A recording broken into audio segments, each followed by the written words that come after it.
안녕하세요. 샬롯입니다. 오늘 준비한 소설은 저자 조지 오웰, 소담 출판사 1984입니다.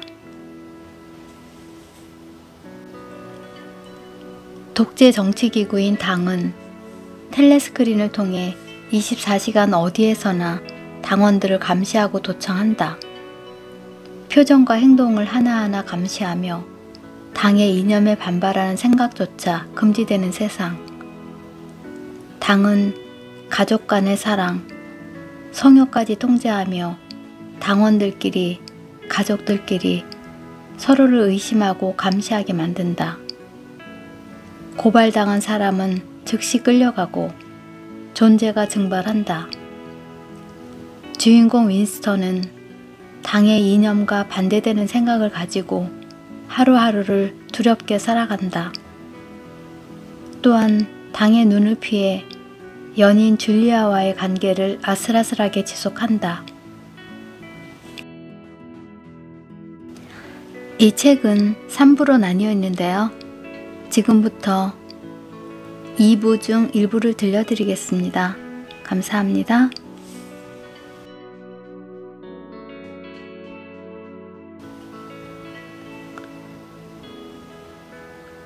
윈스턴은 체링턴씨 상점 2층에 있는 초라하고 작은 방을 둘러보았다.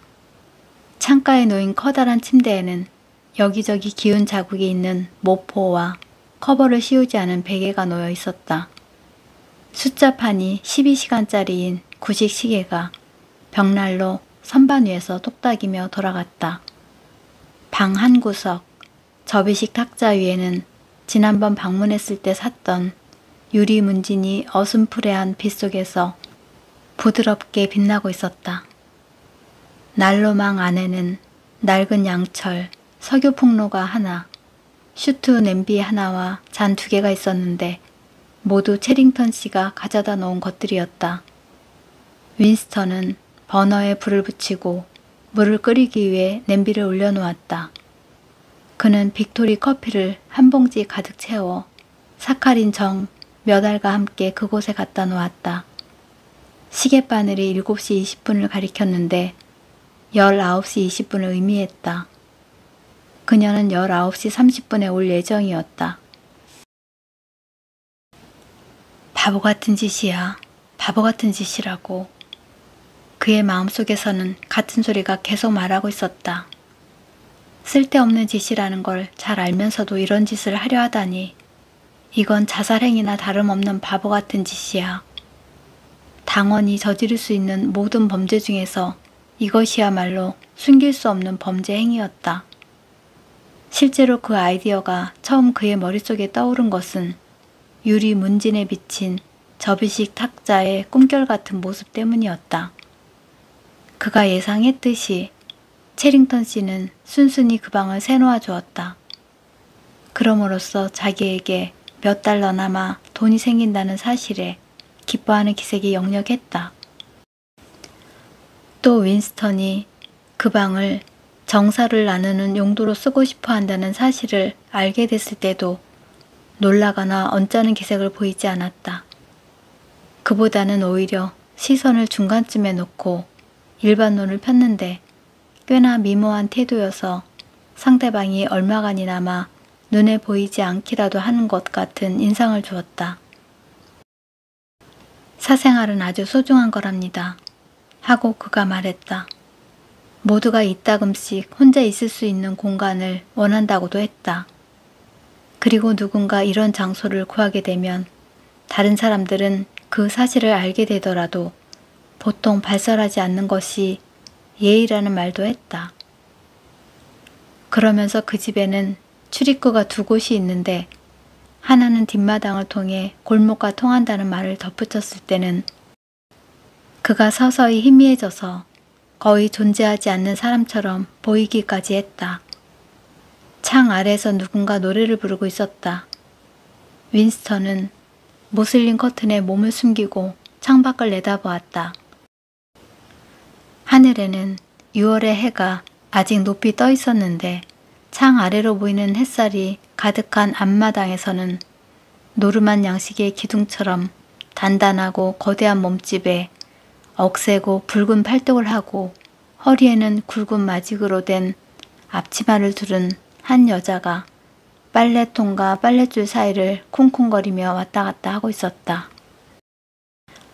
그녀가 빨래집게로 고정시키고 있는 네모나고 흰 천들은 아기 기저귀였다. 입에 집게를 물고 있지 않을 때면 그녀는 힘찬 콘트랄토로 이런 노래를 불렀다. 그것은 희망도 없는 환상일 뿐 4월 어느 날처럼 흘러갔네.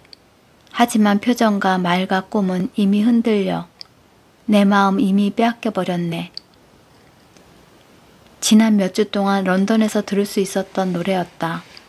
그것은 음악과의 한 하위 분과에서 프롤레타리아를 위해 발표한 비슷비슷한 수많은 노래 중 하나였다. 그 가사는 사람이 개입하지 않고 어느 것이든 작시기계라는 기계를 써서 만든 것이었다. 그러나 그녀가 너무도 아름답게 부르니 형편없는 노래가 거의 듣기 좋을 정도로 다르게 들렸다. 그의 귀에는 여자가 부르는 노래와 그녀의 신발이 판석 바닥을 스치는 소리, 거리에서 아이들이 외치는 소리, 그리고 저 멀리 어딘가에서 차량들이 내는 희미한 소음까지 들려왔지만 텔레스크린이 없는 덕분에 방 안은 이상하리만큼 고요했다. 바보짓이야. 하고 그는 다시금 생각했다. 그들이 잡히지 않고 몇 주 이상 이곳을 드나들 수 있다는 것은 생각할 수도 없는 일이었다. 그러나 진정한 의미에서 그들만의 은시처, 실내이면서 가까이에 있는 은시처가 생긴다는 것은 두 사람 모두에게 너무나도 강한 유혹이었다. 그들은 교회 종탑에 다녀온 뒤로 한동안 만날 약속을 잡을 수가 없었다. 헤이트 위크가 다가오면서 업무 시간이 급격히 늘어났기 때문이다. 헤이트 위크는 한 달 이상 남았지만 거기에 수반되는 어마어마하고 복잡한 준비 때문에 누구나 추가 근무를 하지 않을 수 없었다. 마침내 두 사람 모두 가까스로 같은 날 오후에 자유시간을 확보하게 되었다. 그들은 숲속의 빈터에 가는데 동의했다. 그 전날 저녁 그들은 거리에서 짤막하게 만났다. 함께 군중 속에서 섞여 돌아다니면서도 여느 때처럼 줄리아 쪽을 거의 바라보지 않다가 윈스턴이 잠깐 그쪽으로 시선을 던져보니 그녀의 얼굴이 평소보다 좀 창백해 보였다. 전부 취소해요. 그녀가 말해도 안전하다는 판단이 서자마자 그렇게 속삭였다. 내일 말이에요. 무슨 말이에요? 내일 오후에 말이에요. 갈 수가 없어요. 어째서요? 아, 뻔한 이유예요. 이번엔 그것이 일찍 시작됐거든요. 그는 잠시 격한 분노에 사로잡혔다. 그녀와 알게 된 한 달 사이에 그녀에 대한 욕망의 성격이 바뀌었던 것이다. 처음에는 거기에 진정한 의미에서 관능적인 면은 거의 없었다. 그들이 나눈 첫 번째 성행위는 단순히 의지에서 나온 행위였다. 그러나 두 번째 이후로는 달랐다. 그녀의 머리 냄새, 입술의 맛, 피부의 감촉이 그의 몸속으로 혹은 그를 에워싸고 있는 공기 속으로 스며드는 듯했다. 그녀는 물리적으로는 없어서는 안 될 필수품, 단지 그가 원할 뿐 아니라 그럴 권리가 있는 대상이 되었다. 그녀가 갈 수 없다고 말했을 때 그는 그녀가 자기를 속이는 듯한 기분을 느꼈다. 그런데 바로 그 순간 군중들이 떠밀리면서 두 사람의 손이 맞닿았다. 그때 그녀가 그의 손끝을 재빨리 잡았다 놓았는데 그 행동이 그로 하여금 욕정이 아니라 애정을 불러일으킨 것 같았다. 여자와 함께 산다면 이런 실망감은 일상적이고 반복되는 것이라는 생각이 그의 머리에 떠올랐다. 그러자 그때까지 그녀에게서 느끼지 않았던 깊은 애정이 단숨에 그를 엄습했다. 그는 자신들이 10년간 살아온 부부였으면 좋겠다고 생각했다. 그녀와 함께 지금처럼 그러나 두려움 없이 공공연하게 거리를 걸어갈 수 있다면, 그러면서 함께 사소한 문제들을 이야기하고 집에서 쓸 잡다한 물건들을 살 수 있다면 얼마나 좋을까. 무엇보다도 자신들에게 단둘이 있을 장소가 있었으면 했다. 그러면 매번 만날 때마다 사랑을 나눠야 한다는 의무감을 느끼지 않아도 될 것이다. 정확히 그 순간은 아니었지만 그 다음날 어느 때인가 그의 머릿속에 체링턴 씨의 방을 빌리자는 생각이 떠올랐다. 그가 그것을 제안하자 줄리아가 뜻밖에도 바로 동의했다. 둘 다 그것이 미친 짓임을 알았다. 일부러 자신들의 무덤을 향해 더 가까이 다가가는 행위나 다름없었다. 침대 가장자리에 앉아 기다리는 그의 머리에 다시금 다정부의 지하 감옥이 떠올랐다. 앞으로 다가올 공포가 어떻게 그런 식으로 현재의 의식 속을 들락거리는지 신기할 정도였다. 99 다음이 100인 것만큼이나 확실히 그 공포는 미래의 시간에 자리 잡고 있었다. 그것을 피할 수는 없었지만 늦출 수는 있을 것이다. 그런데 오히려 인간은 종종 그 일이 일어나기 전에 오히려 의식적이고 고의적인 행동을 함으로써 그 시간을 앞당기는 선택을 하곤 했다. 바로 그때 층계를 빠르게 밟는 발소리가 들려왔다. 줄리아가 뛰어들듯 방 안으로 들어섰다. 그녀는 그가 간혹 부처에서 그녀가 들고 다니는 것을 본 적이 있는 조악한 갈색 캔버스 천으로 된 연장 가방을 들고 있었다. 그가 다가가 그녀를 품에 안으려 했지만 그녀가 다급한 몸짓으로 몸을 빼냈는데, 그런 행동을 한 이유는 아직 연장 가방을 들고 있었기 때문이다. 잠깐만 기다려요. 그녀가 말했다. 우선 내가 가져온 것부터 보여줄게요. 당신 그 형편없는 빅토리 커피를 가져왔나요? 그럴 줄 알았지. 그건 다시 치워버려요. 우린 그걸 쓸 일이 없을 거니까. 자, 이거 봐요. 그녀는 무릎을 꿇고 앉아 가방을 열고 위쪽에 쌓인 스패너며 드라이버 따위를 치워버렸다. 그 밑에는 깔끔하게 포장된 종이꾸러미 여러 개가 들어있었다. 그녀가 윈스턴에게 건넨 첫 번째 꾸러미는 희미하게나마 어딘가 이상하리만큼 낯익은 감촉이었다. 그 꾸러미는 손으로 잡는 대로 쑥쑥 들어가는 흡사, 모래 같은 묵직한 내용물로 가득했다. 이거 설탕 아닌가? 그가 물었다. 진짜 설탕이에요. 사카린이 아니고 진짜 설탕. 여기 빵 한 덩어리도 있어요. 우리가 먹던 그 빌어먹을 게 아니라 제대로 만든 흰빵이에요. 그리고 작은 잼도 한 병 있고요. 이건 깡통우유. 하지만 이것 좀 보겠어요? 이거야말로 자랑할 만한 물건이죠. 이걸 마직포대로 싸매야 했다고요. 왜냐하면 그것을 왜 싸매야 했는지 굳이 말할 것도 없었다. 말하기 전에 이미 그 향이 방 안을 채웠다. 마치 그의 어린 시절에 발산된 듯한, 그리고 지금도 간혹 어느 집 문이 잠깐 열릴 때면 통로로 흘러나오거나 북적대는 거리로 퍼졌다가 향을 맡는 순간 다시 호련히 사라져 버리곤 하는 풍부하고 강렬한 향이었다.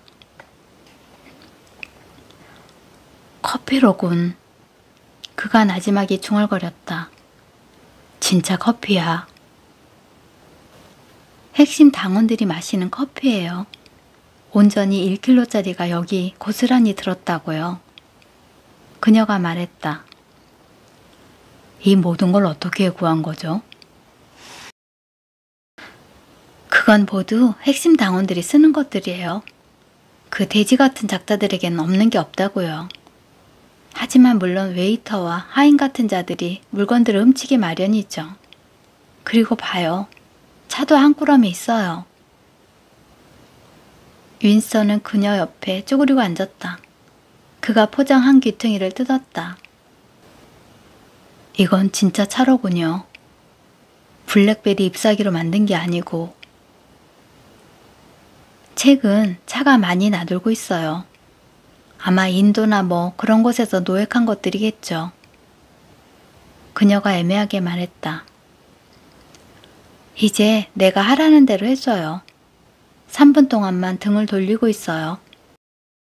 저쪽 침대 반대편에 가서 앉아요. 창문 가까이 가지는 말고요. 그리고 내가 됐다고 할 때까지 돌아보지 말아요. 윈스턴은 모슬린 커튼을 통해 멍하니 밖을 내다보았다. 창 아래 마당에서는 팔뚝이 붉은 여자가 여전히 빨래통과 빨랫줄 사이를 기운차게 오갔다. 그녀는 입에 물었던 빨래집게 2개를 꺼내더니 감정을 듬뿍 담아 노래를 불렀다. 시간이 모든 것을 아물게 한다고들 하네. 언제나 잊을 수 있다고들 하네. 하지만 몇 해가 지나도 미소와 눈물은 내 가슴을 쥐어 짠다네. 그녀는 이 시시한 노래를 모두 암송하고 있는 모양이었다. 그녀의 목소리가 일종의 행복한 예수에 실린 채 아름다운 선율로 바뀌며 감미로운 여름날의 대기 위로 떠올랐다. 만약 6월의 저녁이 끝도 없이 이어지고 빨랫거리도 한없이 나와서 천년간을 그곳에 머무르며 기저귀를 널고 쓰레기 같은 노래를 부른다 해도 그녀는 더할 나위 없이 행복해할 것 같았다.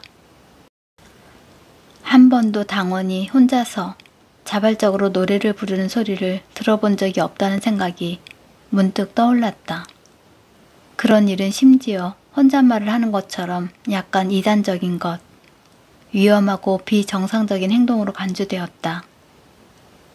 혹시 사람들이 밥을 굶을 지경에 이르러서야 뭔가를 노래할 생각이 드는 것일까? 이제 돌아봐도 돼요. 줄리아가 말했다. 고개를 돌린 그는 한순간 그녀를 거의 알아보지 못했다. 그가 실제로 예상했던 것은 그녀가 나체를 보여주리라는 것이었다. 그러나 그녀는 벌거벗은 상태가 아니었다. 그 사이에 일어난 변신은 그것보다 훨씬 더 놀라웠다. 그녀가 얼굴에 화장을 했던 것이다. 그녀는 분명 프롤레티아 구역에 있는 상점에 살짝 들어가 화장품을 세트로 산 모양이었다. 입술에는 진한 빨간색을 바르고 뺨에는 볼렌지를 발랐으며 콧등에도 분을 발랐다. 눈 밑에도 눈을 더 빛나게 보이도록 하는 뭔가를 한 것 같았다. 그렇게 솜씨 있는 화장은 아니었지만 이 분야에 관한 윈스턴의 수준은 그다지 높지 않았다. 그는 얼굴에 화장을 한 여성 당원을 지금껏 본 적도 보게 되리라고도 상상한 적도 없었다. 그녀는 놀라울 정도로 훨씬 아름다워져 있었다. 그저 적재적소에 색조를 살짝 가미했을 뿐인데도 훨씬 더 아름다워졌고 무엇보다 훨씬 더 여성스러워 보였다. 짧은 머리와 소년 같은 제복 차림은 그 효과를 배가했을 뿐이다. 그녀를 품에 안자 제비꽃 향수 냄새가 콧 속으로 밀려 들어왔다. 문득 침침한 지하실 부엌과 동굴처럼 회댕그렁했던 그런 여자의 입속이 떠올랐다. 그 여자가 썼던 바로 그 향수였다. 하지만 지금 이 순간 그런 것은 아무래도 좋았다. 향수까지? 그가 말했다. 그래요. 향수도 뿌렸죠. 다음번에 뭘 할 건지 알아요? 어딘가에서 여성용 드레스를 구해서 이 보기 흉한 바지 대신 그걸 입을 거예요. 실크 스타킹도 신고 하이힐도 신을 거라고요. 이 방에서 나는 당의 동지가 아니라 여자가 되는 거예요. 그들은 옷을 벗고 커다란 마호가니 침대 속으로 들어갔다. 그가 그녀 앞에서 옷을 다 벗은 것은 처음이었다. 지금까지는 종아리에 정맥류가 튀어나오고 발목 피부가 변색된 자신의 창백하고 마른 몸이 너무 부끄러웠던 것이다. 시트는 없었지만 그들이 깔고 누운 올이 다 드러난 모포는 감촉이 부드러웠으며 침대의 넓이와 탄력은 두 사람에게 놀라움을 안겨줄 정도였다. 빈대가 잔뜩 있을 테지만 아무려면 어때요? 줄리아가 말했다. 요즘에는 프롤레타리아 가정이 아니면 더블 베드를 볼 수 없었다. 윈스턴은 어렸을 때 이따금씩 그런 침대에서 자본 적이 있었다. 줄리아는 그녀가 기억하는 한 이런 침대에 누워본 적이 없었다. 얼마 후 두 사람은 곧 잠이 들었다.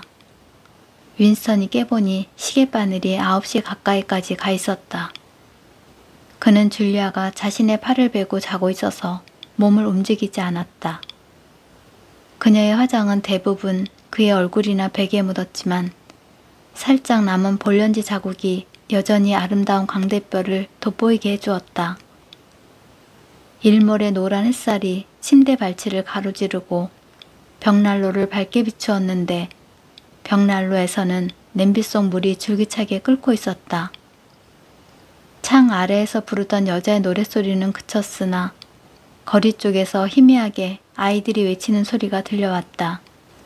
그는 어렴풋이 지금은 없어지고만 과거에는 서늘한 여름날 저녁 남자와 여자가 옷을 모두 벗은 채 이런 식으로 침대에 누워있는 일이 원하는 때 사랑을 나누고 하고 싶은 이야기를 나누고 일어나야 한다는 강박감도 없이 그저 침대에 누워서 밖에서 들려오는 평화로운 소리에 귀를 기울이는 일이 흔한 경험이었을지도 모르겠다고 생각했다. 그런 일들이 보통처럼 여겨지던 시대가 결코 존재하지 않았을 것 같았다. 줄리아가 잠에서 깨어 눈을 비비고는 팔꿈치를 짚고 몸을 일으켜 풍로 쪽을 바라보았다. 물이 절반은 졸았겠어요. 그녀가 말했다. 이제 일어나서 커피 좀 만들게요. 1시간 여유가 있네요. 당신 아파트는 소등시간이 언제죠? 23시 30분이에요. 호스텔은 23시예요. 하지만 그보단 일찍 들어가야 해요. 그건... 야, 저리 꺼지지 못해 이 망할 자식. 그녀가 갑자기 침대에서 몸을 틀며 바닥에서 구두 한 짝을 집어들더니 방구석을 향해 힘껏 내던졌다. 이분 헤이트가 있던 그날 오전 골드스타인을 향해 사전을 집어 던졌을 때의 동작과 정확히 똑같았다. 그게 뭐였어? 그가 깜짝 놀라 물었다. 쥐예요. 그놈이 더러운 코를 웨인스코팅 밖으로 내미는 걸 봤거든요. 저기 구멍이 있어요. 어쨌든 겁은 좀 준 셈이죠. 쥐라니. 윈스턴이 나지막이 중얼거렸다. 이 방에 쥐가 있다니. 쥐는 없는 데가 없어요. 줄리아가 다시 누우며 관심 없다는 투로 말했다. 내가 사는 호스텔 부엌에서도 봤어요. 런던에는 쥐가 아예 들끓는 곳들도 있어요. 저놈들이 아이들한테 덤빈다는 거 알아요? 정말 그렇다니까. 그런 동네에서는 엄마들이 갓난아기를 2분도 혼자 놔두지 않아요. 그런 짓을 하는 건 몸집이 아주 큰 갈색 쥐들이에요. 정말 지독한 일은 저놈들이 언제나... 제발 그만. 윈스턴이 눈을 꽉 감으며 말했다. 내 사랑 정말 창백해졌네. 왜 그래요? 저놈들 때문에 토할 것 같아요? 세상 그 많은 공포 중에 하필이면 쥐 따위에? 그녀가 그를 꼭 껴안고 마치 자신의 체온으로 안심시켜 주려는 듯 팔다리로 그의 몸을 감았다. 그는 바로 눈을 뜨지 않았다. 짧은 몇 분 동안 그는 살아오면서 이따금씩 반복되는 악몽을 다시 꾸는 기분에 사로잡혔다. 악몽은 거의 언제나 똑같았다. 그가 어두운 벽 앞에 서 있고 벽 저편에는 뭔가 참을 수 없는 것, 마주 대하기조차 무서운 것이 있었다. 꿈에서 가장 깊이 느끼는 것은 언제나 자기만이라는 감정이었는데, 왜냐하면 그는 사실 어두운 벽 뒤에 있는 것이 무엇인지 알고 있었기 때문이다. 자신의 뇌의 한 조각을 억지로 잡아떼는 듯한 필사적인 노력을 기울이면 그것을 탁 트인 곳으로 끌어낼 수도 있었다. 그는 언제나 그것이 무엇인지 발견하지 못한 채 잠에서 깨어났지만 어떻게 된 것인지는 몰라도 그것은 줄리아가 하려는 말, 그가 못하게 막은 그 말과 관련이 있었다. 미안해요. 그가 말했다. 별일 아니요. 그저 쥐를 싫어해서 그런 거예요. 걱정 말아요. 저 더러운 놈이 이곳에 들어오지 못하게 할 테니까 방에서 나가기 전에 마직천으로 구멍을 막아놓겠어요. 그리고 다음번 여기 올 때 회반죽을 좀 가져와서 제대로 메워버릴게요. 공황에 빠졌던 캄캄한 순간은 이미 반쯤 잊혔다. 그는 약간 창피한 기분으로 몸을 일으켜 침대 머리에 기대 앉았다. 줄리아는 침대에서 나와 제복을 입고 커피를 만들었다. 스튜 냄비에서 올라오는 냄새가 너무나 강하고 자극적이어서 혹시라도 밖에 있던 누군가 눈치채고 살피러 들까봐 그들은 창을 닫았다. 커피 맛보다 훨씬 더 좋은 것은 설탕을 넣어서 부드러움을 더했다는 것이다. 윈스턴은 오랫동안 사카린만 써왔던 터여서 설탕을 거의 잊고 지냈다. 줄리아는 한 손을 주머니에 넣고 다른 손에는 잼 바른 빵 한 조각을 든 채 방 안을 서성거렸다. 무심한 눈으로 책장을 들여다보기도 하고 접이식 탁자를 수리하는 좋은 방법을 제시하기도 하고 얼마나 푹신한지 알아보기 위해 너덜대는 암체어에도 털썩 앉아보기도 하고 느긋한 태도로 즐거워하며 어이없다는 듯 12시간짜리 숫자판이 있는 시계를 살펴보기도 했다. 그녀는 좀 더 환한 곳에서 보려고 유리 문진을 침대로 가져왔다. 언제나처럼 그 부드럽고 빗방울 같은 유리의 모양에 매혹된 그가 그녀의 손에서 그것을 집어들었다. 그게 뭐 같아요? 줄리아가 물었다. 별거 아닌 듯해요. 내 말은 무슨 용도가 있는 물건은 아니라는 거예요. 내가 이걸 좋아하는 이유죠. 이건 그들이 깜빡 잊고 바꾸지 못한 역사의 조그만 한 조각이에요. 이건 100년 전의 시대에서 보내는 메시지예요. 그 메시지를 읽는 법을 알아내기만 한다면 말이죠. 그리고 저기 있는 그림 말이에요. 그녀가 고갯짓으로 맞은편 벽에 걸린 판화를 가리켰다. 저것도 100년쯤 됐을까요? 그보다 더 됐을 거예요. 200년은 됐을지도 몰라요. 그건 아무도 알 수 없어요. 요즘에는 어느 것이든 시대를 특정하기가 불가능하니까. 그녀가 그림을 보려고 그쪽으로 갔다. 언제 그림을 떼어내서 깨끗이 청소해야겠어요. 이제 슬슬 갈 때가 된 것 같네요. 화장부터 지워야겠어요. 정말 성가시네. 그런 다음 당신 얼굴에 묻은 립스틱 자국도 닦아줄게요. 윈스턴은 자리에서 일어나지 않고 몇 분 더 그대로 있었다. 방 안이 어두워지고 있었다. 그는 빛이 있는 쪽으로 몸을 돌리고 누운 채 유리 문진 속을 들여다보았다.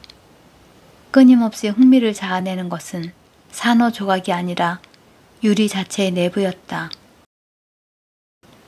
유리 표면이 꽤 두께가 있는데도 마치 공기처럼 투명했다. 흡사 유리 표면이 하늘의 천장이고 그 안에 든 대기까지 완벽히 갖춘 하나의 작은 세계를 감싸고 있는 것 같았다. 그는 자신이 그 안에 들어갈 수 있을 것 같았다. 실제로 자신이 그 안에 있는 느낌이 들기도 했다. 그리고 그 안에 마호가니 침대와 접이식 탁자, 시계, 동판화, 그리고 문진 그 자체까지 들어있는 것이다. 그 문지는 그가 있는 그 방이었고 산호는 수정체의 한복판에 영원토록 고정되어 있는 줄리아와 그 자신의 삶이었다. 체링턴시 상점 2층의 방에 올 때면 줄리아와 윈스턴은 더위를 식히기 위해 침대 위의 창을 활짝 열어놓고 시트도 깔지 않은 침대에 벌거벗은 채 누워있곤 했다. 그 뒤로 쥐는 나오지 않았지만 무더위 속에서 빈대는 무서울 정도로 증식했다. 그런 건 아무래도 좋았다. 더럽든 깨끗하든 그 방은 낙원이나 다름없었다. 그들은 그곳에 도착하자마자 암시장에서 사온 후춧가루를 사방에 뿌리고 옷을 모두 벗어 던진 다음 땀을 흘리며 사랑을 나누고는 그대로 골아떨어졌다. 4차례, 5차례, 6차례. 6월에 그들은 7차례 그곳에서 만났다. 언제나 진을 입에 달고 살던 윈스턴은 술 마시던 습관을 버렸다. 이제는 술이 필요하지 않게 된 것 같았다. 그는 살이 붙었으며 정맥류 궤양은 발목 이쪽 피부에 갈색 얼룩만 남긴 채 가라앉았고 이른 아침에 일던 기침 발작도 멈췄다. 하루 일과도 참을만해지고 텔레스크린만 보면 인상을 쓰거나 목청껏 욕을 퍼붓고 싶은 충동도 더 이상 느끼지 않았다. 이제 거의 집이라고 해도 좋을 은신처가 생기게 되자 자주 만나지 못해도 만나도 한 번에 2시간밖에 함께 있을 수 없다 해도 그렇게 힘들게 여겨지지도 않았다. 중요한 것은 중고픈 상점 2층에 그 방이 있다는 사실이었다. 누구의 방해도 받지 않는 방이 그곳에 있다는 것을 아는 것은 거의 그 방에 있는 것이나 마찬가지였다. 그 방은 하나의 세계, 멸종 동물들이 살아 걸어 다닐 수 있는 과거의 공간이었다. 윈스턴은 체링턴 씨 역시 또 하나의 멸종 동물이라고 생각했다. 그는 보통 위층에 가는 길에 잠깐 걸음을 멈추고 체링턴 씨와 몇 분 정도 대화를 나누곤 했다. 노인은 여관에서는 아니 아예 외출을 하지 않는 듯 했으며 그곳을 찾는 손님도 거의 없었다. 그는 작고 컴컴한 상점과 그것보다 더 작은 상점 뒤쪽 부엌을 오가며 유령처럼 살았다. 그는 부엌에서 식사를 준비했는데 그곳에서 유난히 눈에 띄는 것은 커다란 확성기가 달린 아주 오래된 축음기였다. 그는 말할 기회가 생긴 것을 기뻐하는 눈치였다.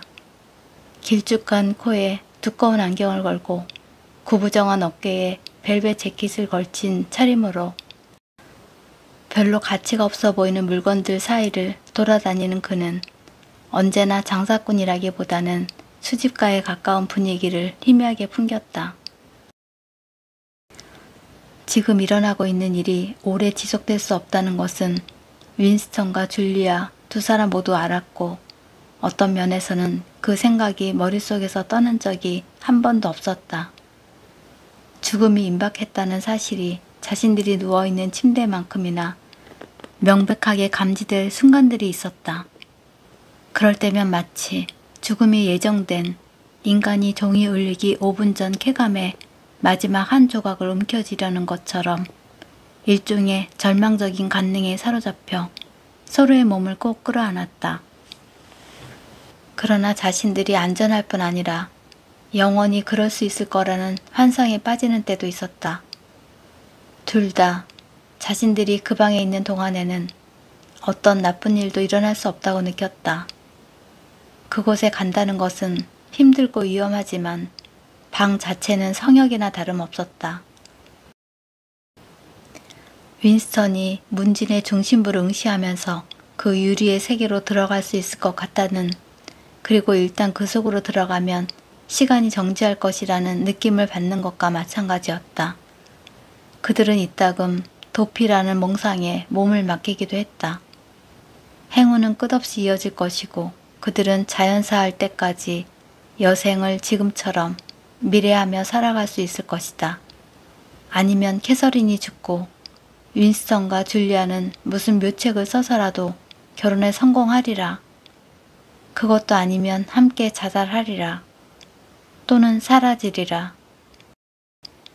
사람들이 알아볼 수 없도록 모습을 바꾸고 프롤레타리아들의 억양을 익히고 공장에서 일하면서 눈에 띄지 않고 살아가리라.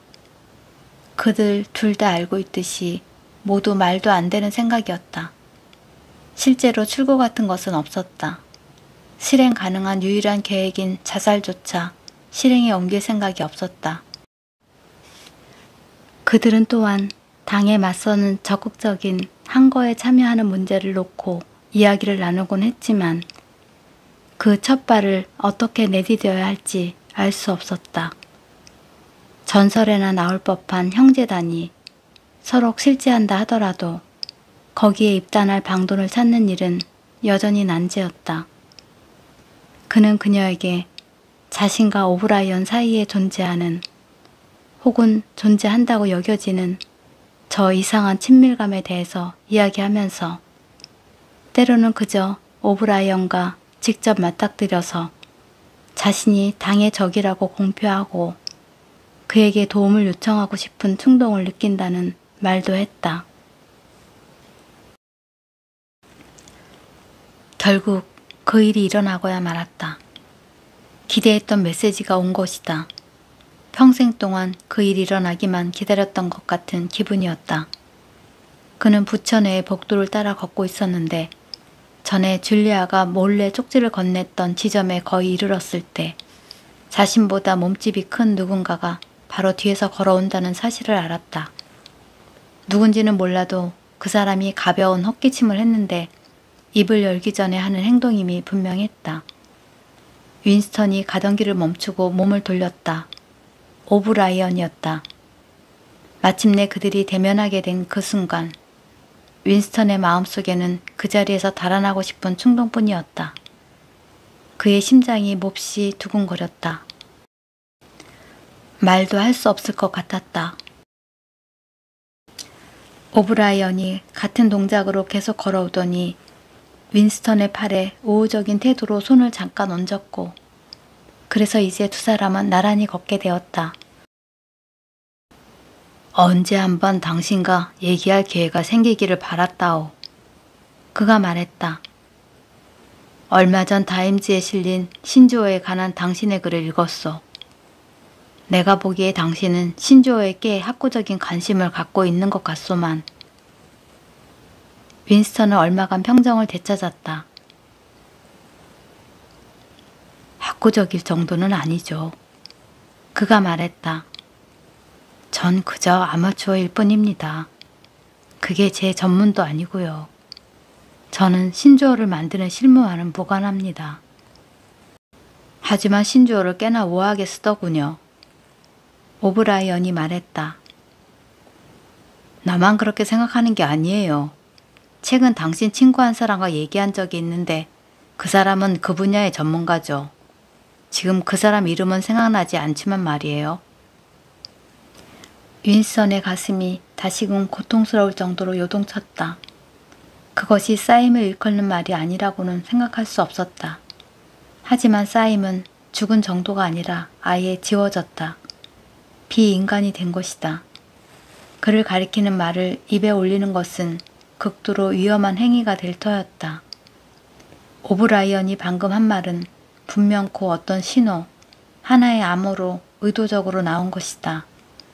이런 조그만 사상 범죄 행위를 공유함으로써 그는 그들 둘을 공모자로 만든 셈이다. 그들은 계속해서 느린 걸음으로 복도를 따라 걷고 있었는데 오브라이언이 갑자기 걸음을 멈췄다.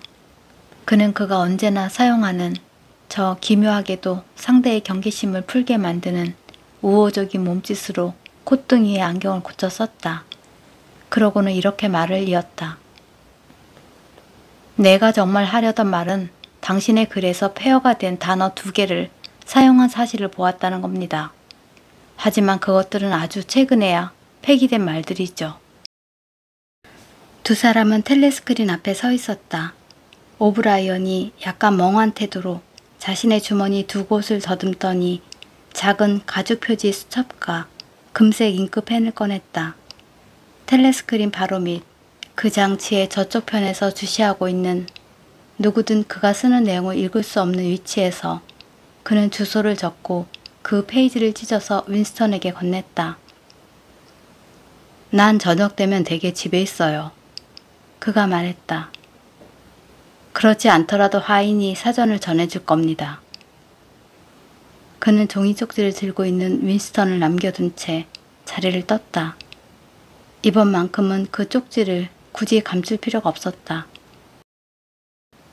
그럼에도 그는 조심스럽게 종이에 적힌 주소를 암기한 다음 몇 시간 뒤 다른 서류 더미와 함께 쪽지를 기억 구멍 속으로 떨어뜨렸다. 그들이 서로 이야기한 시간은 기껏해야 2분 정도였다. 그 짤막한 사건이 시사할 수 있는 의미는 하나뿐이었다. 그것은 윈스턴에게 오브라이언의 주소를 알려주기 위한 방법의 일환으로 강구된 사건이었다. 직접 묻기 전에는 누가 어디에 사는지 알 수 없었기 때문에 필요한 과정이었다. 나를 만나고 싶으면 여기에 오면 볼 수 있을 겁니다. 그것이 오브라이언이 그에게 말하고자 했던 내용이었다. 어쩌면 그 사전 어딘가에 메시지 같은 것이 감춰졌을 가능성도 있었다. 어쨌든 한 가지는 확실했다. 그가 꿈꾸던 음모가 실제한다는 것. 그리고 그는 그 음모의 바깥 언저리에 도착했다는 것이다. 그는 조만간 자신이 오브라이언의 부름에 응하리라는 것을 알았다. 어쩌면 내일 혹은 좀 더 간격을 두고 어느 쪽이 될지는 확실치 않았다. 지금 일어나는 일은 여러 해 전에 시작된 과정의 산물일 뿐이다. 첫 단계는 무심코 했던 은밀한 생각이었고 두 번째는 일기를 쓰기 시작한 것이었다. 그는 생각에서 언어로 그리고 이제 언어에서 행동으로 자리를 옮긴 것이다. 마지막 단계는 다정부에서 일어날 어떤 일이 될 것이다. 그는 그것을 받아들였다. 종말은 이미 시작 안에 들어있었다. 하지만 두렵기는 마찬가지였다. 좀 더 정확하게 말하자면 그것은 죽음의 시식과도 같은 것, 죽음에 근접한 삶을 사는 것과도 같았다. 심지어 오브라이언과 말하는 동안에도 말의 의미를 완전히 이해하고 나자 서늘하면서도 떨리는 느낌이 그의 몸을 감쌌다. 그는 자신이 축축한 무덤 속으로 발을 내디딘 듯한 느낌을 받았는데 언제나 그 무덤이 그곳에서 자신을 기다린다는 사실을 알고 있었다고 해도 기분이 나아지는 것도 아니었다. 윈스턴은 눈물이 그렁한 채 잠을 깼다. 줄리아가 여전히 잠에서 벗어나지 못한 몸을 그에게로 돌리며 왜 그래요? 하고 묻는 듯한 말을 웅얼거렸다. 꿈을 꾸었는데 그는 입을 열려다 말았다. 말로 옮기기에는 너무 복잡했다. 꿈 자체가 있었고 거기에다 잠을 깨고 나서 몇 초 사이에 그의 머릿속으로 파고든 그 꿈과 관련된 기억도 있었다. 그는 여전히 꿈의 분위기에 젖은 채 눈을 감고 누워 있었다. 광대하고 빛나는 꿈이었는데 그 속에서 그의 전 생애가 마치 비온 뒤 여름날 저녁의 풍경처럼 눈앞에 펼쳐지는 것 같았다. 꿈의 배경은 처음부터 끝까지 유리 문진 속이었다.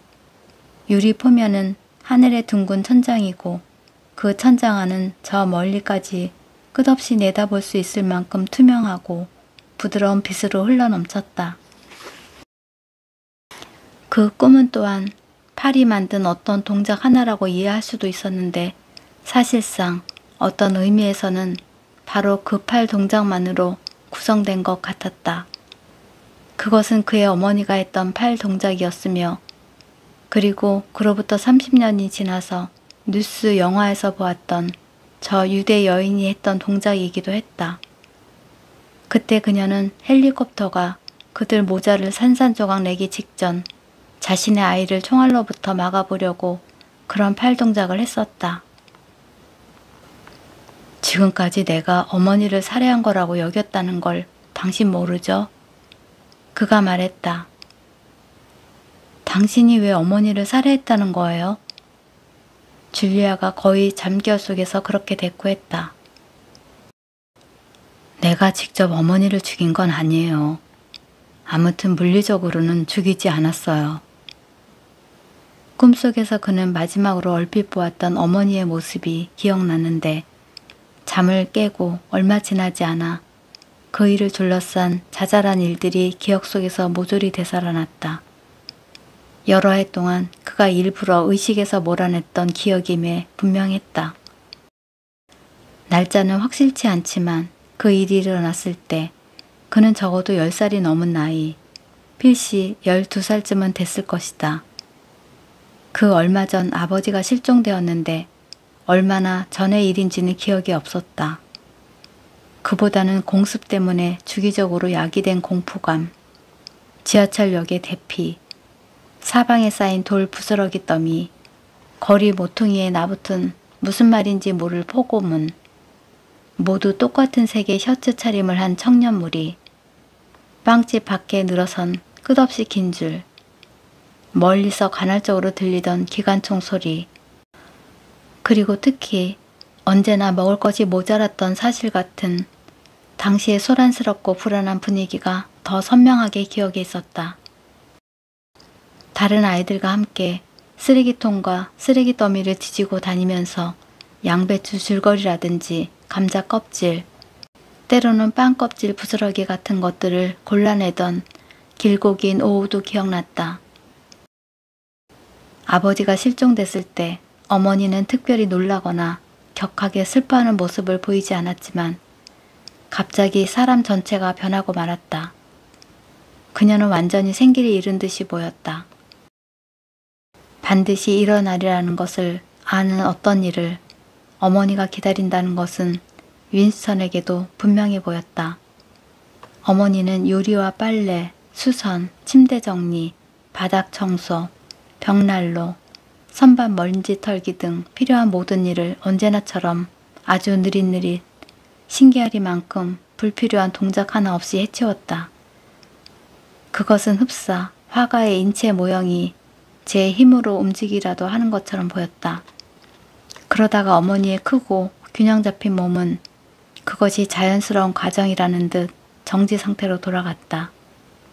어머니는 한 번에 몇 시간씩 거의 꼼짝도 하지 않고 침대에 앉아 작고 병약하며 아주 조용한, 너무 얼굴이 여위어서 원숭이처럼 보이는 어린 딸을 돌보았다.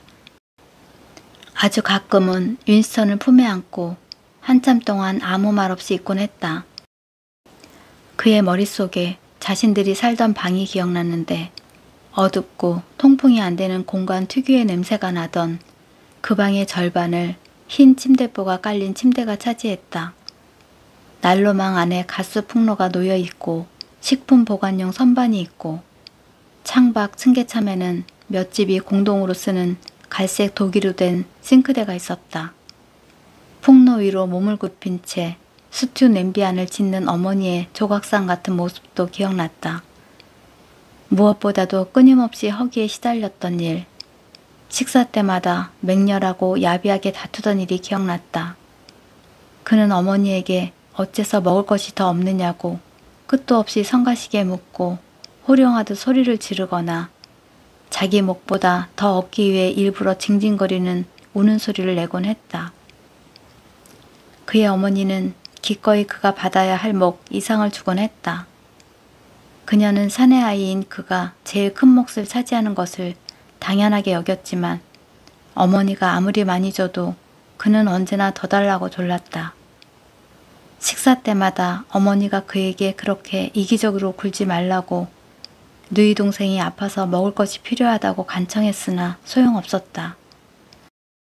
그는 어머니가 국자질을 멈출 때까지 화가 나서 큰소리로 덤벼들기도 하고 그녀의 손에서 냄비와 숟가락을 빼앗으려고 하거나 여동생이 접시에서 얼마간을 잡아채기도 했다. 그는 자기 때문에 두 사람이 굶주린다는 것을 알았지만 어쩔 수 없었다. 심지어 자기에겐 그럴 권리가 있다고까지 여겼다. 뱃속에서 나는 꼬르륵 소리가 그런 생각을 정당화시켜주는 것처럼 보였다. 식사와 식사 사이에 어머니가 지키고 있지 않을 때면 언제나 선반에 있던 얼마 안 되는 먹을 것을 훔쳐먹곤 했다. 어느 날 초콜릿 배급이 나왔을 때였다. 몇 주, 몇 달 만에 받는 초콜릿 배급이었다. 그는 얼마 안 되는 그 귀한 초콜릿 조각을 아주 선명하게 기억하고 있었다. 그들 가족 3사람에게 배급된 것은 2온스짜리 한 판이었다. 당연히 3등분해서 나누어야 했다. 그런데 갑자기 그가 변성기 때문에 울리는 큰 목소리로 초콜릿을 전부 다 자기가 가져야 한다고 고집을 부리고 나섰다. 어머니가 그에게 그렇게 욕심을 부리지 말라고 했다. 한동안 소리를 지르고 우는 소리를 하고 눈물을 쏟고 대들고 절충하는 긴 입스름이 이어졌다. 그의 조그만 여동생은 새끼 원숭이처럼 두 손으로 엄마를 잡고 달라붙은 채 앉아서 어깨 너머 그 크고 슬퍼 보이는 눈으로 오빠를 바라보았다. 결국 어머니가 초콜릿판에서 4분의 3을 부러뜨려 윈스턴에게 주고 나머지 4분의 1을 동생에게 주었다. 작은 여자아이는 손에 있는 것이 뭔지 모르는 듯 굼뜬 눈길로 자기 손에 들려있는 초콜릿을 바라보았다. 윈스턴은 그 자리에 선 채 잠시 그 애를 바라보았다. 그러다 다음 순간 순식간에 달려들어 여동생의 손에서 초콜릿 조각을 잡아 채듯 빼앗아 들고 문 쪽으로 달아났다. 윈스턴, 얘야. 어머니가 그를 불렀다. 이리 와. 동생 초콜릿을 돌려줘. 그는 걸음을 멈추긴 했지만 돌아가지는 않았다. 어머니가 애타는 눈길로 아들의 얼굴을 빤히 바라보았다. 그 순간조차 그의 어머니는 그 일, 그로서는 그것이 무엇인지 몰라도 이제 곧 벌어질 그 일에 대해 생각하고 있었다. 자신이 뭔가를 빼앗긴 것임을 깨달은 여동생이 힘없는 소리로 울음을 터뜨렸다. 그의 어머니는 아이를 팔로 감싸고는 그 애의 얼굴을 가슴에 꼭 안아주었다.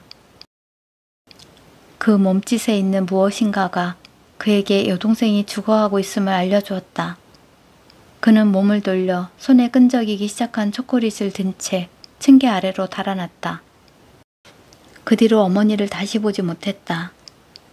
개걸스럽게 초콜릿을 먹어치우고 나자 그런 자신이 좀 부끄러워진 그는 몇 시간 동안 거리를 배회하다가 허기에 쫓겨서야 집으로 돌아갔다. 집에 가보니 어머니가 보이지 않았다. 사람이 실종되는 일은 그 무렵 벌써 흔한 일이 되어 있었다. 어머니와 여동생 이외에 그 방에서 없어진 것은 아무것도 없었다. 그들은 옷까지도 가져가지 않았는데 어머니의 외투조차 그대로 있었다. 오늘날까지 그는 어머니가 죽은 것인지 아닌지 확실히 알지 못했다.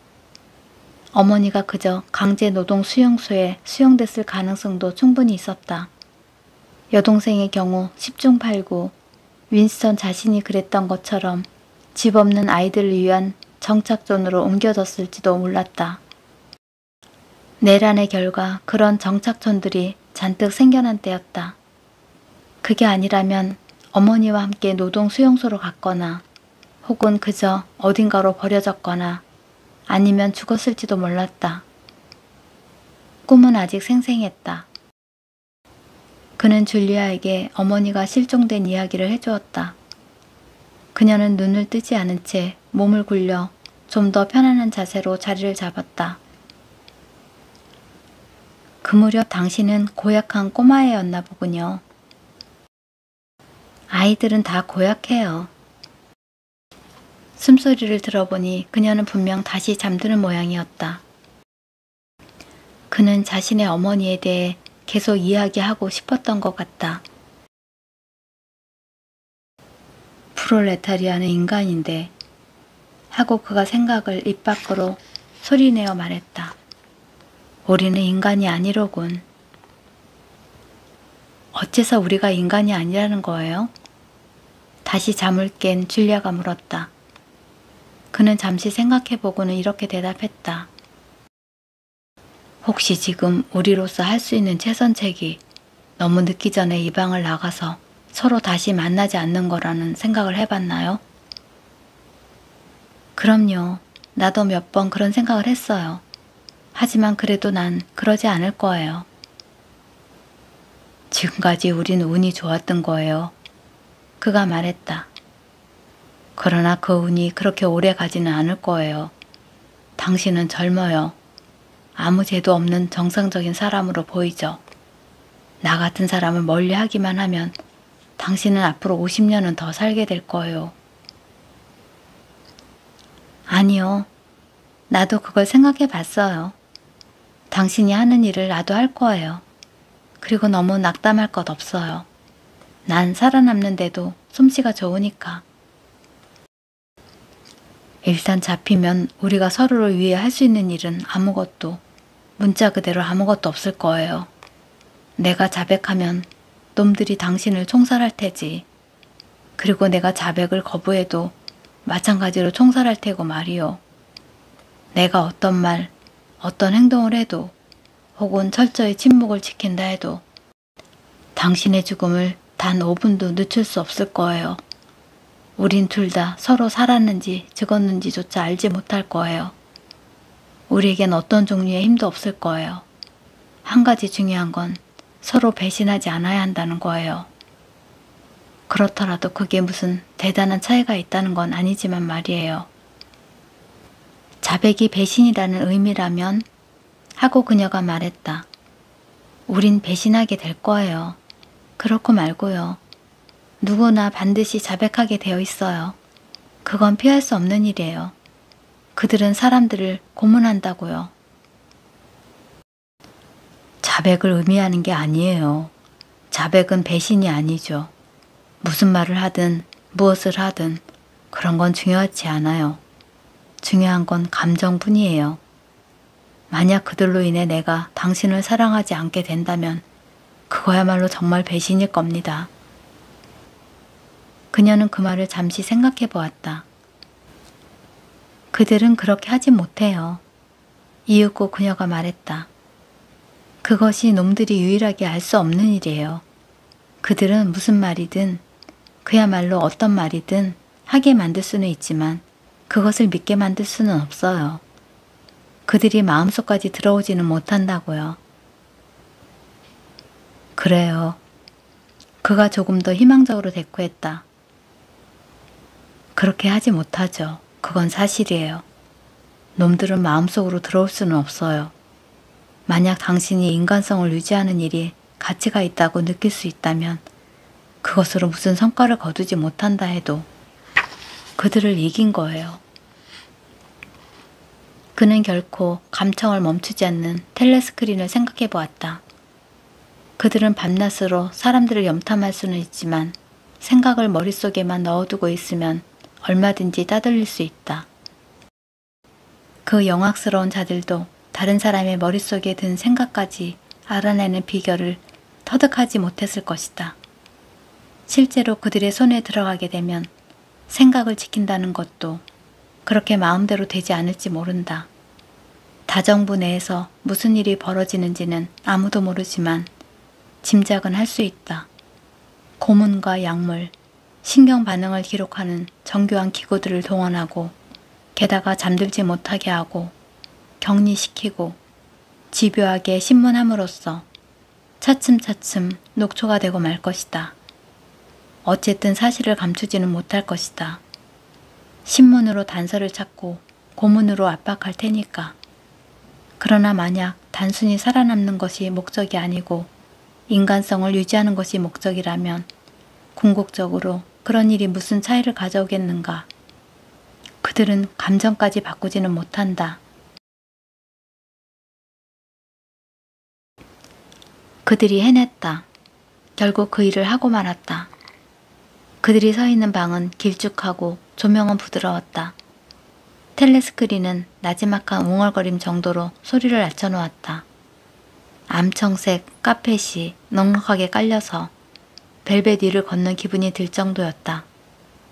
방 맨 앞쪽에 오브라이언이 녹색 갓을 씌운 스탠드가 놓인 테이블 앞에 앉아 있었다.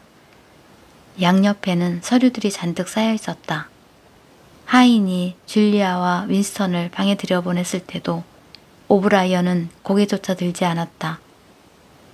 심장이 너무 두근거려서 윈스턴은 자신이 말을 할 수 있을지 걱정스러울 정도였다. 그가 생각할 수 있는 것은 자신들이 해냈다고, 결국 하고 말았다는 것뿐이었다. 애초에 여기에 온 것 자체가 경솔한 행동이고 두 사람이 함께 도착한 것은 더할 나위 없는 바보짓이었다. 그렇기는 하지만 실제로 두 사람은 서로 다른 경로를 통해서 왔고 그저 오브라이언의 집 문 앞에서 만난 것뿐이다. 그러나 이런 집에 들어가는 일만으로도 적지 않은 용기가 필요했다. 핵심 당원의 거처 내부를 본다거나 심지어 그들이 사는 구역에 들어서는 일조차 극히 드문 일이었다. 대단지 아파트 전체의 분위기, 모든 것이 호화스럽고 널찍해 보인다는 사실, 낯설게 여겨지는 질 좋은 음식과 고급 담배 냄새, 소리 없이 놀랄 만큼 빠르게 미끄러지듯 오르내리는 엘리베이터, 바쁘게 오가는 흰 재끼 차림의 하인들, 이 모두가 그를 위축시켰다. 비록 이곳에 올 그럴싸한 구실이 있긴 했지만 그는 걸음을 내디딜 때마다 갑자기 모퉁이에서 검은 제복 차림의 경비원이 나타나 신분증을 요구하고 자신을 쫓아내지는 않을까 하는 두려움에 사로잡혔다. 그러나 오브라이언의 하인은 조금도 망설이지 않고 두 사람을 집 안으로 들였다. 작은 몸집에 까만 머리, 흰 재킷 차림을 한 그 하인은 마른 목골 얼굴에 중국인이라고 여겨질 정도로 완벽하리만큼 아무 표정도 보이지 않았다. 하인이 두 사람을 안내한 복도에는 부드러운 카펫을 깔고 벽에는 크림색 벽지를 바르고 흰색 웨인스코팅을 해놓았는데 모든 것이 정교하고 깨끗했다. 그런 점 역시 그를 위축시켰다. 윈스턴은 사람의 손때가 묻지 않은 복도 벽을 본 것이 언제였는지조차 기억이 없었다. 오브라이언은 손가락 사이에 종이 조각을 들고 꼼꼼하게 살펴보는 것 같았다. 고개를 숙이고 있어서 콧날에 선만 보이는 그의 묵직한 얼굴은 위압적인 동시에 지적으로 보였다. 그렇게 20초 정도 그는 꼼짝도 않고 앉아 있었다. 그런 다음 음성 입력기를 끌어당겨 정부 부처에서 사용하는 합성 전문 용어를 사용해서 내뱉듯이 메시지를 불러주었다. 항목 하나, 쉼표 5, 쉼표 7 전체 승인됨, 마침표. 항목 6에 포함된 제한, 사상 범죄에 가까울 정도로 허황된 취소, 마침표. 기계설비 고정비용 견적 입수되지 않음, 건축 공사 진행 중지, 마침표, 메시지 완료. 천천히 자리에서 일어난 그는 발소리가 나지 않는 카펫을 가로질러 두 사람 쪽으로 다가왔다. 신조어를 사용할 때에 비해 사무적인 분위기는 조금 덜한 것 같았지만 그래도 여느 때보다 엄격한 표정이어서 방해를 받아 언짢기라도 한 것처럼 보였다. 그렇잖아도 공포감을 느끼던 윈스턴은 문득 거기에 더해 통상적인 당혹감이 한 줄기 전율처럼 뚫고 지나가는 느낌을 받았다. 자신이 바보 같은 실수를 저질렀을 가능성이 아주 커 보였다. 사실 오브라이언이 어떤 식으로든 정치적 음모를 꾸미고 있으리라는 증거는 하나도 없었다. 그저 한순간의 눈빛, 한 차례의 모호한 언급이 전부였다. 그것을 제외하면 자신이 남모르게 품고 있던 상상과 꿈에 근거한 것뿐이었다. 그는 심지어 사전을 빌리러 온 곳이라는 구실에조차 의지할 수 없을 터였다. 줄리아를 데리고 나타난 것을 해명할 방도가 없었기 때문이다. 오브라이언은 텔레스크린 앞을 지나다가 무슨 생각이 든 모양이었다. 그는 걸음을 멈추고 몸을 돌리더니 벽에 있던 스위치를 눌렀다. 딸깍하는 날카로운 소리가 났다. 텔레스크린에서 나오던 소리가 그쳤다. 줄리아가 너무 놀란 나머지 작게 소리를 냈다. 윈스턴 역시 낭패감을 느끼는 와중에도 너무 놀라 묻지 않을 수 없었다. 그걸 끌 수 있나요? 그래요. 오브라이언이 대꾸했다. 우린 텔레스크린을 끌 수 있어요. 우리가 가진 특권이죠. 그는 이제 두 사람을 마주보고 섰다. 그의 건장한 형상이 그들 두 사람을 굽어보고 있었고 그의 얼굴은 여전히 해독하기 어려운 표정을 짓고 있었다. 입을 여는 사람이 아무도 없었다. 텔레스크린을 끄자 방 안은 쥐죽은 듯이 고요했다. 1초 1초가 행진이라도 하듯 육중하게 흘러갔다. 윈스턴은 그러기가 쉽지 않았음에도 계속 시선을 오브라이언의 얼굴에 못 박았다. 다음 순간 갑자기 엄격하기만 하던 얼굴이 어쩌면 미소를 짓기 시작하는 것이라고 보일 정도로 풀어졌다. 오브라이언은 예의 독특한 몸짓으로 코에 걸린 안경을 고쳐 썼다. 내가 얘기할까요? 아니면 당신이 얘기하겠소? 그가 말했다. 내가 말하죠. 윈스턴이 바로 대꾸했다.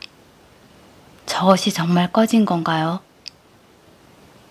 그래요. 전부 다 꺼졌소. 여긴 우리만 있는 겁니다. 우리가 찾아온 건 그는 그제서야 자신이 찾아온 동기가 모호하다는 사실을 깨닫고 말을 멈췄다. 사실상 오브라이언한테 어떤 도움을 기대하는 것인지 알지 못했기 때문에 찾아온 이유를 말하기가 쉽지 않았다. 그는 자신의 말이 설득력이 없고 과장된 것처럼 들리리라는 사실을 의식하면서 말을 이었다. 우리는 모종의 음모가 있고 당에 반대하는 모종의 비밀 조직이 있으며 당신도 그 일에 관여한다고 믿고 있습니다. 우리도 거기에 가입해서 일하고 싶습니다. 우리는 당의 적입니다. 우리는 INGSOC의 원칙을 믿지 않아요. 우리는 사상범들입니다. 동시에 불륜도 범한 사람들입니다. 그 말을 하는 이유는 우리의 운명을 당신에게 맡기고자 하기 때문입니다. 당신이 우리를 어떤 식으로 비난하고 싶다면 감수할 준비가 돼 있습니다. 그는 문득 문이 열린 느낌이 들어서 말을 멈추고 어깨 너머로 뒤를 돌아보았다. 아니나 다를까 키가 작고 얼굴이 노란 하인이 노크도 하지 않은 채 방에 들어와 있었다. 윈스턴의 눈에 그가 든 쟁반과 쟁반에 놓인 디켄더와 잔들이 보였다. 마틴도 우리 조직의 일원이라오. 오브라이언이 무표정한 어조로 말했다. 마실 것을 이리 가져오게, 마틴. 저기 둥근 탁자에 내려놓게. 의자가 충분한가? 그러면 자리에 앉아서 편안히 이야기하도록 합시다. 마틴, 자네도 의자를 가져오게. 이건 일이라네. 자네도 10분 동안은 하인 노릇을 그만둬도 좋아. 키가 작은 그 사내도 편하게 자리를 잡고 앉았는데 그럼에도 여전히 하인의 풍모가, 특혜를 받는 하인의 풍모가 풍겨나왔다. 윈스턴은 곁눈질로 그런 그를 유심히 살펴보았다. 문득 그 사내가 평생 동안 연극을 해왔으며 한순간이라도 맡은 역할을 벗어던지면 위험하다고 여기는 것 같다는 생각이 들었다. 오브라이언이 유리병의 목을 잡고 진홍색 액체를 잔에 따랐다.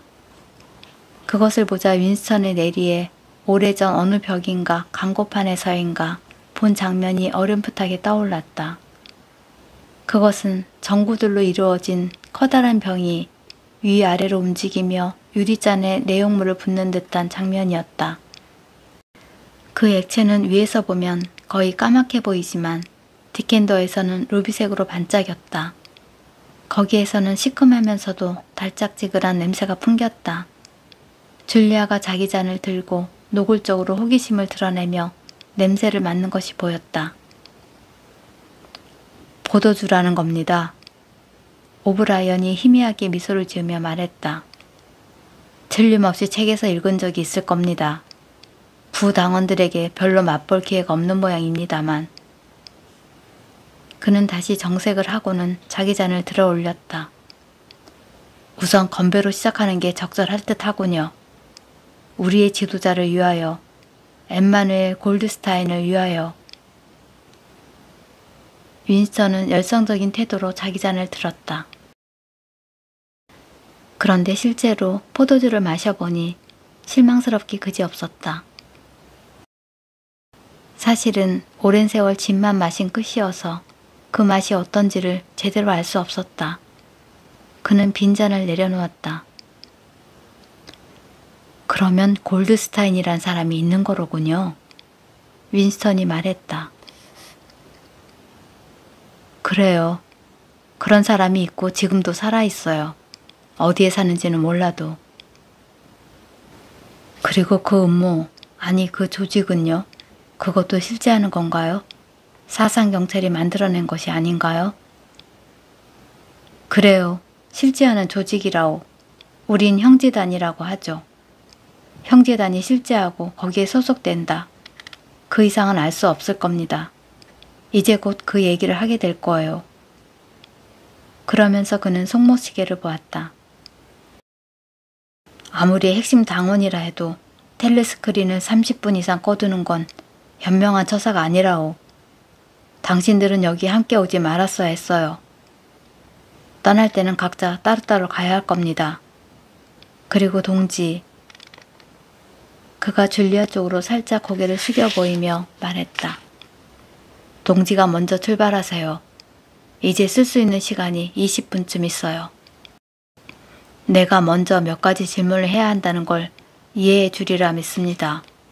포괄적으로 말해서 두 사람은 무슨 일을 할 각오가 되어 있나요? 우리가 할 수 있는 일이면 무슨 일이든 할 각오가 돼 있어요. 윈스턴이 말했다. 오브라이언은 윈스턴을 향하고 앉을 수 있도록 의자에서 몸을 살짝 틀었다. 그는 윈스턴이 그녀를 대신해서 말하는 것이 당연하다는 듯 줄리아 쪽은 거의 무시했다. 그는 잠깐 눈을 내리떴다. 그러고는 이것이 판에 박힌 과정이며 일종의 교리문답처럼 대부분 이미 상대가 어떻게 답할지 안다는 듯 나지막하고 감정 없는 목소리로 질문을 던지기 시작했다. 당신은 목숨을 버릴 각오가 돼 있습니까? 네. 자살할 각오가 돼 있습니까? 네. 수백 명의 무고한 사람들을 죽일지도 모르는데 파괴 공작을 할 수 있습니까?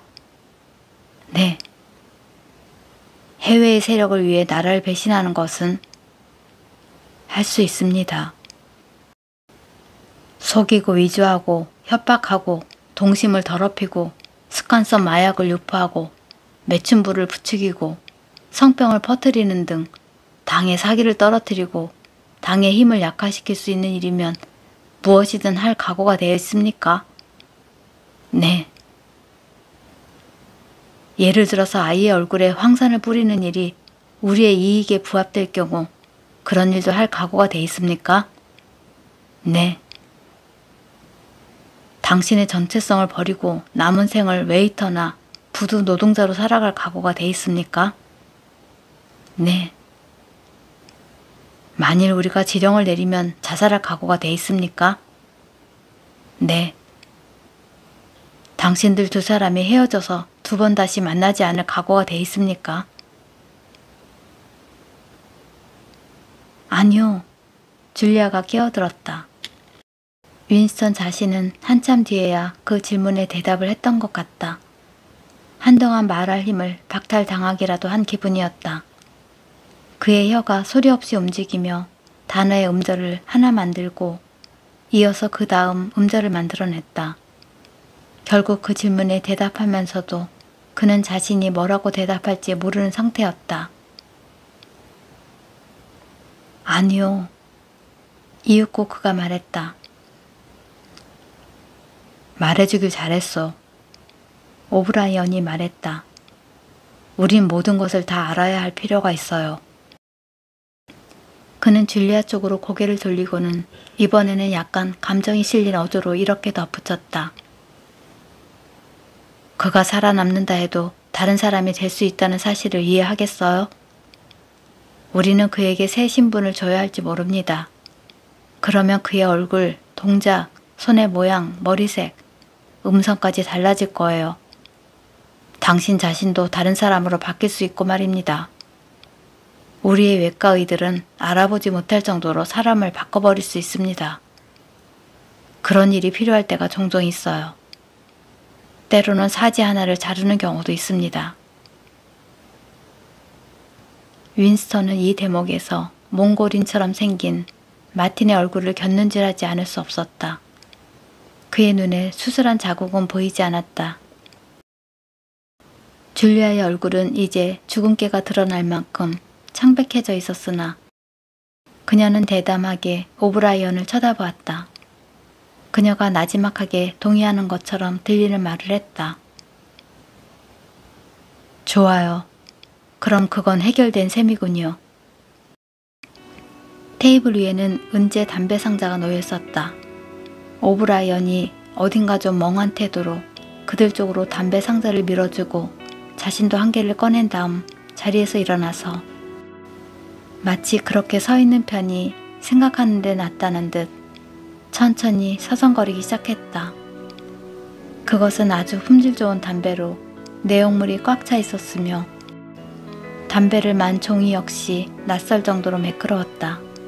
오브라이언이 다시 손목시계를 보았다.